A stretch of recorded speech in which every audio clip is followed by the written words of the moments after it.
Thermodynamics 11th standard में सबसे ज्यादा डिफिकल्ट लगने वाला चैप्टर, राइट।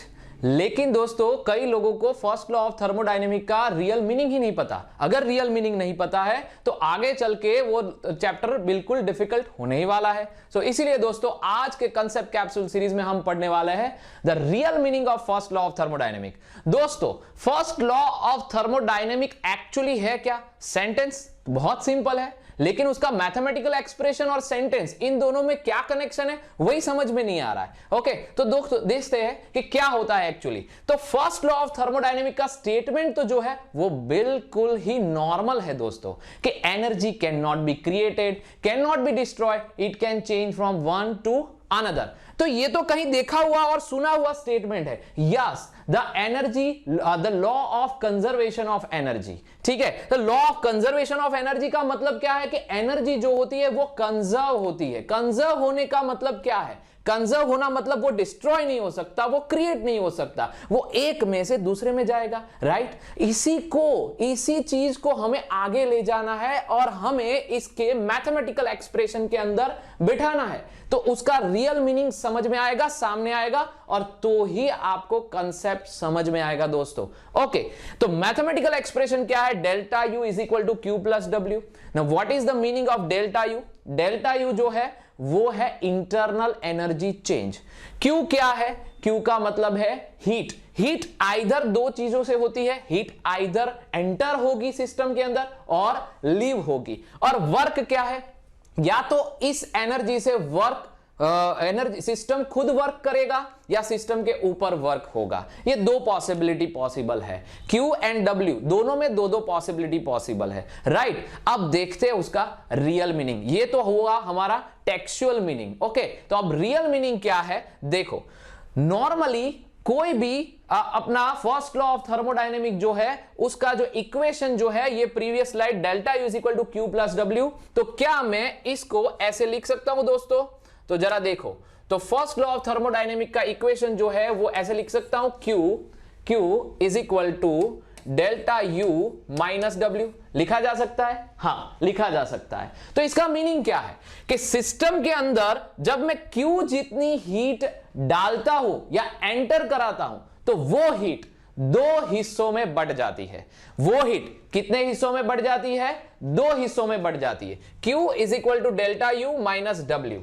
तो देखो कैसे करता है, देखो ये हीट है, हीट सिस्टम के अंदर गई तो वो कितने हिस्सों में बढ़ेगी? एक पर्टिकुलर हीट का हिस्सा जाएगा इंटरनल एनर्जी में और दूसरा पर्टिकुलर हिस्सा जाएगा वर्क करने में।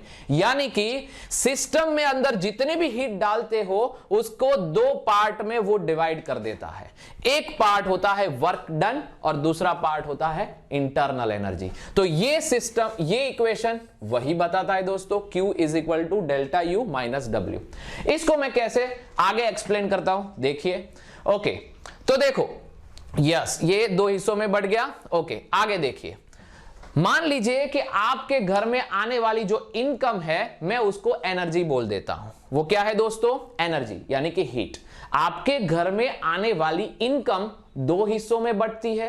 पहला पर्टिकुलर हिस्सा है सेविंग्स और दूसरा होता है एक्सपेंसेस। सेविंग जो है ये हमारा सिस्टम हुआ आपके घर में। ओके, फिर सेविंग को हम बोलते हैं इंटरनल एनर्जी और दूसरा बोलते हैं एक्सपेंसेस। एक्सपेंसेस मतलब वर्क डन, यानी सिस्टम में से हीट यूज होती है उसको मैंने बोला एक्सपेंसेस। तो यही फर्स्ट लॉ ऑफ थर्मोडायनेमिक का एक्चुअल और रियल मीनिंग है कि हीट जो होती है वो हीट यहां से अंदर आएगी, सिस्टम के अंदर आएगी तो वो पूरी की पूरी वर्क डन में नहीं जाती है। मान लीजिए कि यहां पे इनकम जो है वो आपके सिस्टम की 25 जूल है, तो 25 जूल कंप्लीटली वो वर्क में नहीं कन्वर्ट होगा। मान लीजिए कि 15 जूल का वर्क डन हुआ तो बाकी की एनर्जी कहां गई?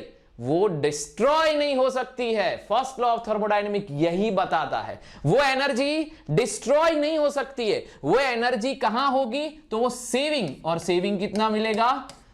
10 जूल। इन दोनों को मिलाओगे तो आपका हीट आ जाएगा। Are you clear? समझ में आया दोस्तों? तो अब आगे मान लीजिए कि आपके घर में आने वाली जो इनकम है, यानी कि Q, हमारे लिए इनकम क्या है? हीट। Q जो है वो 0 है। आपके घर में कभी इनकम आती ही नहीं है, यानी कि पहला मैं समझा रहा हूं कि Q इज इक्वल टू 0, यानी कि मैं आपको क्या समझना है दोस्तों कि इनकम 0 है। इनकम क्या है दोस्तों? 0। अगर इनकम ही 0 है तो एक्सपेंसेस यानी खर्च कहां से होंगे? खर्च होंगे सेविंग्स में से। खर्च कहां से होंगे? सेविंग्स में से। खर्च मतलब क्या? W। एक्सपेंस मतलब क्या? W। और इंटरनल एनर्जी मतलब क्या? सेविंग्स। तो खर्च delta U is equal to W होगा। कैसे होगा? देखिए जरा, delta U is equal to Q plus W। इसमें क्या 0 मैंने ले लिया है? Q 0 है। तो दोस्तों Q अगर 0 है तो delta U is equal to W, यानी ऐसी सिस्टम अगर वर्क करती है जिसमें हीट आई ही नहीं है, अगर ऐसी सिस्टम वर्क करती है तो वो वर्क करने की एनर्जी कहां से आती है? इसकी इंटरनल एनर्जी, यानी खर्च करने के लिए पैसे कहां से आएंगे? सेविंग्स में से। समझ में आ रहा होगा? यस। अगर मान लीजिए कि कोई किसी के घर में इनकम आई लेकिन खर्च हुआ ही नहीं, अगर इनकम आई और खर्च हुआ ही नहीं यानी कि W 0 है, खर्च नहीं हो रहा है, W 0 है, तो जितनी भी इनकम आई वो किस में कन्वर्ट हो जाएंगी? सेविंग्स में, यानी कि Q is equal to delta U होगा। आई बात समझ में? ओके।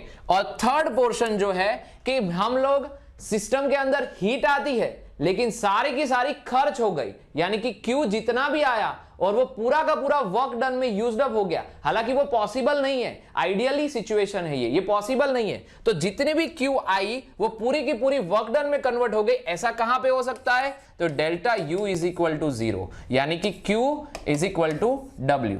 तो दोस्तों Q इज इक्वल टू 0 यानी हीट 0 है, तो ऐसे सिस्टम को बोला जाता है एडियाबैटिक सिस्टम। क्या बोला जाता है इसको? Adiabatic system.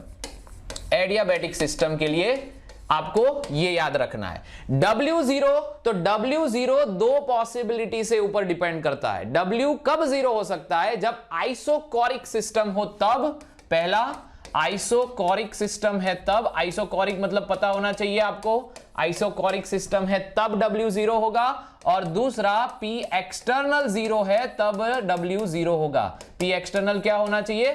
0। P एक्सटर्नल 0 यानी फ्री एक्सपांशन। जब फ्री एक्सपांशन होता है तब वर्क डन नहीं होता है। ओके। और डेल्टा U 0 दोस्तों इंटरनल एनर्जी किसके ऊपर डिपेंडेड है? टेम्परेचर के ऊपर। किसके ऊपर डिपेंडेड है? टेम्परेचर के ऊपर। अगर टेम्परेचर कांस्टेंट है तो इंटरनल एनर्जी भी कांस्टेंट है, और इंटरनल एनर्जी कांस्टेंट मतलब इंटरनल एनर्जी चेंज 0, यानी टेम्परेचर कांस्टेंट है। एसी सिस्टम को क्या बोला जाता है? Isothermal system. क्या बोला जाता है दोस्तों? Isothermal system. ओके, समझ में आया? Okay, thank you very much for watching my lecture. Okay, आप मेरे यूट्यूब चैनल पे जुड़े रहिए, फेसबुक चैनल पे जुड़े रहिए। हम आपके लिए रियल कॉन्सेप्ट समझाते रहेंगे और आप मुझे कमेंट सेक्शन में फीडबैक में लिखते रहिए मेरे वीडियोस कैसे लग रहे हैं। Thank you so much. Thank you.